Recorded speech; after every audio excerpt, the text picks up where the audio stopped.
It's time to get real. It's time to get raw. It's time to look ourselves in the mirror and come to the resolve that this version of ourself is not going to carry us in the stretch.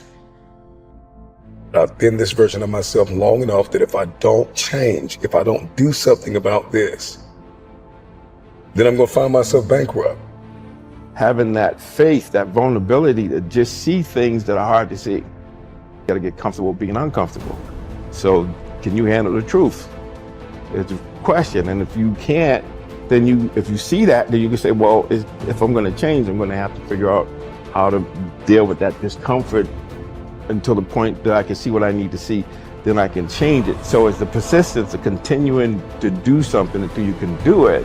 Can't is not an option. It's either I will or I won't. I can, I know I can, but I will or I won't, you know, and that's the thing. And in some cases, you may try your hardest and you just don't win, or you don't pass a test, or you don't succeed. That's part of life. Understanding it's going to take hard work, discipline, and learning how to work with other people in order to get to the next level. There's not other people that aren't holding you back. Your boss isn't holding you back. Your parents aren't holding you back. Those are excuses. To me, there's no such thing as luck, okay? All luck is preparation meeting opportunity. Plain and simple. Once I realized that I could get better at anything, it dawned on me that how I spend my time is a spiritual consideration. And I didn't want to die with potential that I failed to turn into skill set. That, to me, that speaks to me. How much of my potential can I actually turn into skill set and get good at this stuff and push and grow and improve? Like, that to me is just this incredibly intoxicating thing. Is waking up every morning with a desire to adapt, with a desire to change. Stand out today. Be different. Become something different. Stop lying to yourself and stand up and become something with worth, something with more than you've ever been. Your goals that you set for yourself, that's your power. Your ambition is your power. It's about how hard you can get hit and keep moving forward. How much you can take and keep moving forward. You have to electrify and get all the things that are necessary within you to start doing the things that you need to do. So when the time comes, you can kick down that door and move towards the possibilities of being the best of who you really are.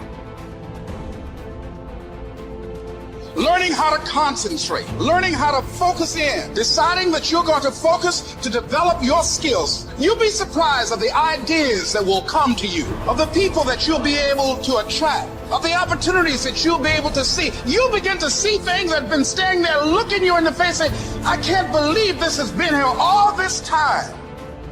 There are so many people in the world and you know, you may be watching this right now, and you have these incredible ideas, and what you think is missing is motivation. And that's not true. Because the way that our minds are wired, and the fact about human beings, is that we are not designed to do things that are uncomfortable or scary or difficult. Our brains are designed to protect us from those things, because our brains are trying to keep us alive. And in order to change, in order to build a business, in order to be the best parent, the best spouse, to do all those things that you know you want to do with your life, with your work, with your dreams, you're going to have to do things that are difficult, uncertain, or scary, which sets up this problem for all of us. You're never going to feel like it. Why is it so hard to do the little things that would improve my life? Waking up and realizing that I'm never going to feel like doing the things that are tough or difficult or uncertain or scary or new, so I need to stop waiting until I feel like it. And number two, I am one decision away from a totally different marriage, a totally different life, a totally different job, a totally different income. Whatever you don't use, you lose. Lack of use causes loss. On this planet. Maybe not the next one, but on this one. If you tie your arm to your body, leave it there long enough, you'll never use it again. It's over. For the arm. Now, it may not be over, but it's over for the arm. The only way to keep the use of this arm is what? Keep using it. If you quit, you lose. Automatically. They don't bring it up for a vote. You lose automatically when you quit. Now, the same thing that goes for your arm goes for your brain, mentality. The same thing goes for all the human virtues. Ambition, unused, decline. Strong feelings, unused, diminish. It doesn't grow, it diminishes. Faith, unused, decreases. It's a law. Vitality, unused, diminishes. Energy, unused, decreases. The guy says, well, I'm going to save up my energy. You can't do that. That's like trying to save today, put it on the end of the year. See, you can't do that. They'll come take you away. If you don't use today, what? It's lost. The guy says, well, I'll work twice as hard tomorrow to make up for it. See, that's foolish. You could have done that anyway. Today unused is lost. A talent unused is lost. An ability unused is lost. So here's one of the key expressions of the evening. Take a new inventory of yourself. Starting tomorrow, new project. Take a new inventory. And make sure that all of your talent and ability and mentality and ingenuity and vitality and strong feelings, faith, courage, make sure that all you've got's being used. Otherwise, you lose. Resolve to focus on the solution and what can be done now, rather than on what happened and who's to blame. Think in terms of the actions you can take to resolve the situation, rather than what went wrong and who is to blame. To remain optimistic, look for the good in every situation. When you look for something good, you will always find something good. Furthermore, while you're looking for something good, because your conscious mind can hold only one thought at a time, you will automatically become positive, optimistic, and back in full control. Seek the valuable lesson in every problem or difficulty. Every setback you face contains one or more lessons that have been sent to you to help you be more successful in the future. The difference between successes and failures is simple. Failures feel sorry for themselves when things go wrong, whereas successful people look for the valuable lesson they can learn that will help them in the future. Normal Vincent Peale used to say, when God wants to send you a gift, he wraps it up in a problem. The bigger the gift that God wants to send you, the bigger the problem he wraps it up in. Instead of concentrating on the problem, look for the gift. Wonderfully enough, you will always find it. What's more, sometimes the gift or valuable lesson can be of far greater value than the cost of the problem itself. Sometimes one lesson that you learn in dealing with a problem can be the key to your long-term success.